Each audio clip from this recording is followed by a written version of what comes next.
दोस्तों, ये छोटा सा परिंदा हाउस स्पैरो कहलाता है, जो कि आम तौर पर हमें देहाती इलाकों के अंदर सबसे ज्यादा देखने को मिलती थी। लेकिन अब ऐसा क्या हुआ कि अचानक से ये दिखना बंद हो गई।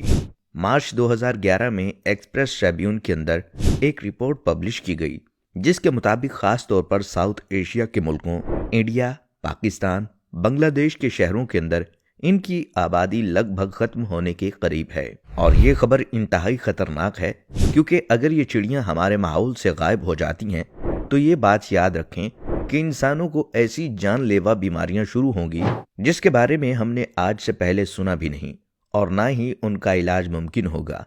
लेकिन कैसे, आइए जानते हैं। देखें, आज बहुत सारे फैक्टर्स ऐसे हैं जो कि सिर्फ इन हाउस स्पाइरर्स को नहीं बल्कि कई लोकल परिंदों के नस्ल को एक एक करके खत्म कर रहे हैं। सिर्फ कराची शहर के अंदर इनकी पॉपुलेशन तकरीबन 80% तक गिर चुकी है।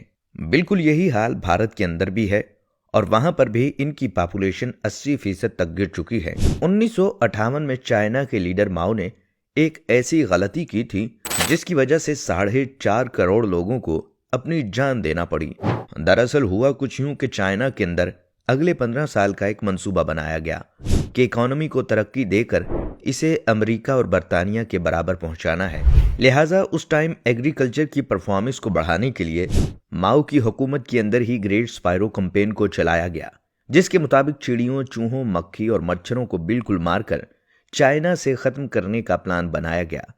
खास तौर पर यह जुल्म इन चिड़ियों पर किया गया, क्योंकि इनसे मुतल्लिक चाइनीज रिसर्चर का कहना था कि हर एक चिड़िया हर साल तकरीबन 4 किलोग्राम का अनाज खा जाती है और फलों को भी नुकसान पहुंचाती है। क्योंकि ये चिड़ियां करोड़ों की तादाद में मौजूद हैं, तो हम इस खाने को बचाकर अपने लोगों के लिए इस्तेमाल कर सकते हैं। लिहाजा इस कैंपेन की बहुत ज्यादा प्रमोशन की गई। इसके लिए बाकायदा एक फोर्स कायम की गई। चाइना के लोगों को मोटिवेट किया गया और पूरे चाइना के अंदर करोड़ों चिड़ियों को मार दिया गया।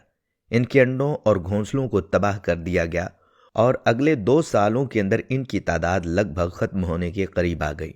लेकिन ये लोग ये बात भूल गए कि छोटी सी चिड़िया भी इन्वायरमेंट का बैलेंस कायम रखती है, और सिर्फ ये अनाज नहीं बल्कि कीड़े मकोड़ों को भी खा जाती है, जिसकी वजह से इन्वायरमेंट के अंदर इनकी तादाद बैलेंस रहती है। अब इसका उलट हुआ।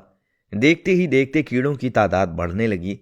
खास तौर पर टिड्डों की आबादी ये बड़े बड़े झुंड की सूरत में आते और हजारों एकड़ पर फैली फसलों को चट कर जाते। चाइना के लोगों ने ऐसा हमला पहले कभी नहीं देखा था, लिहाजा इस बार उन्होंने इससे बचाव के लिए स्प्रे भी शुरू किए।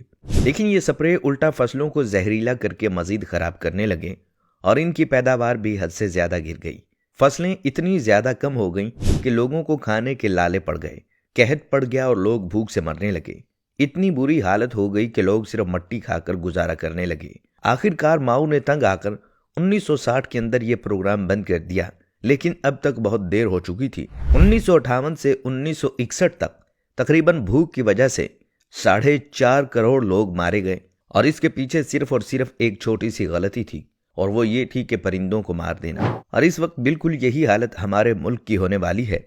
एक अहम वजह के दरख्तों की कटाई की वजह से होने वाले हर साल टेम्परेचर के अंदर इजाफे की वजह या फिर ग्लोबल वार्मिंग की वजह से ये छोटा सा परिंदा अब मजीद गर्मी और सर्दी को बर्दाश्त नहीं कर पा रहा।